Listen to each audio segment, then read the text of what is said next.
This is the second day of hearings on what we hope will be our response to the ongoing foreclosure crisis. I would point out again, I want to underline this, questions have been raised as we approach this about the phenomenon which is, I think, oddly known as moral hazard, since that does not appear to me to be a good use of the English language, but it is the fear that if you alleviate current problems, you will somehow reduce the barrier to people repeating that behavior.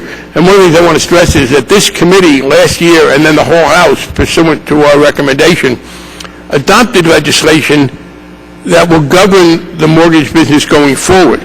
So our main protection against the repetition of the behavior that's led to the current crisis is a law that we hope will be enacted, and we hope the Senate will act, that will legally prevent a lot of what happens. So when we talk about diminishing the moral hazard aspect, we're not relying simply on people's experience. We are going to make it illegal. I should also add that even if everything we are now proposing goes through, even if what the administration has proposed, which is an expansion of efforts to help, if we do all that, it is hard for me to think that anybody who has gone through this, either as a lender or a borrower or a servicer, is going to say, gee, that was fun, I'm going to get online and buy another ticket.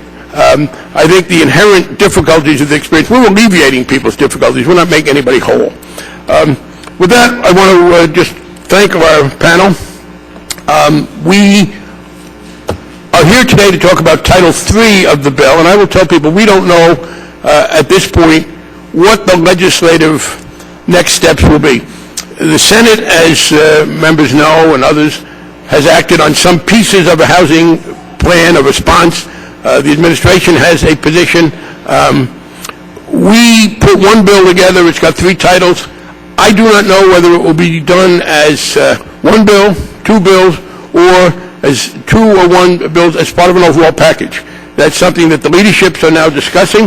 The Treasury Department has weighed in, as people might know, urging that, for instance, the bill that this committee passed on the government-sponsored enterprises be made part of an overall package, because, as the Treasury Department correctly points out, there's been a general decision to rely more on the Federal Home Loan Banks, Fannie Mae and Freddie Mac, in the current situation, and the Treasury feels, I think, quite correctly, that we should enhance the regulation as we do this. Necessity has required that they be given more authority, but we think that there ought to be more regulatory authority, including provision for rental housing, which we added to the bill. So I can't tell people exactly what form the leaderships are going to settle on in moving forward, but we do plan to go forward. This particular piece is very important. I was reading Tuesday's New York Times yesterday, got a little behind, and here's the story in the business section.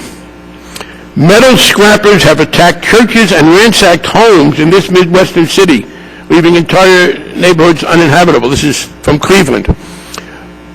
Vacant property, substantially due to foreclosure, is a serious problem for cities in particular. Property that once paid taxes to support the services our constituents need, in increasing amounts, have been transformed into consumers of tax revenues.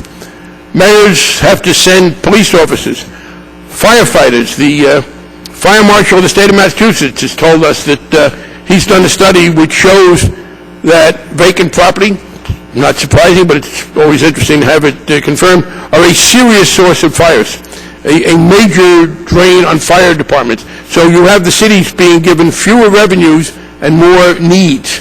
It is, of course, also the case that foreclosed property detracts from those people in the neighborhood who are trying to keep up that property. One of the issues we have is, well, why are you helping out some of these people who, and in some cases, correctly, they imprudently borrowed?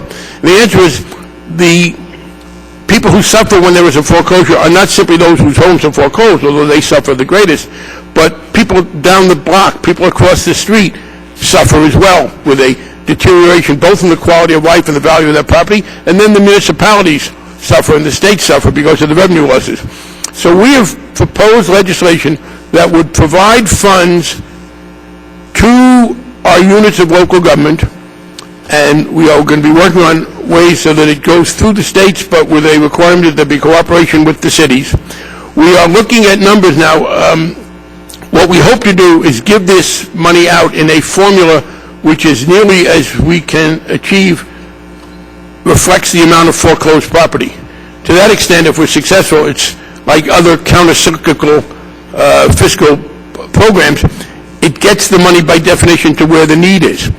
People who do not have foreclosed property will not get any funds under this. It will go to where the need is. We believe that getting a dent in the overhang of foreclosed property is important economically, socially, and in other ways. And we are open to conversations with those who administer the state and local governments about how best to do it. So we have a governor and 3 mayors. We'd asked for others. Let me say, we do have a letter which I will ask unanimous consent to put in the record. I've got actually a number of things to put in, but I ask unanimous consent to put into the record the letter from the Governors Association signed by, I don't have the exact name, one Democratic governor and one Republican governor on behalf of the whole Governors Association in a bipartisan way endorsing this idea. Obviously, we have details to work out, but the Governors Association has supported it. Obviously, we have mayors who are interested in it, and that's what we hope to work out. It is my expectation that the committee will be voting on this on the 23rd of April, giving us basically 2 weeks from today's hearing, and hopefully we will be able to do some of this on the floor. Is there any further requests for opening statements? I know the gentleman from New Hampshire had a statement. We said the ranking member of the Housing Subcommittee will be here at some point, and the gentleman, I didn't see my colleague, the chair of the subcommittee, the gentleman from California, is here.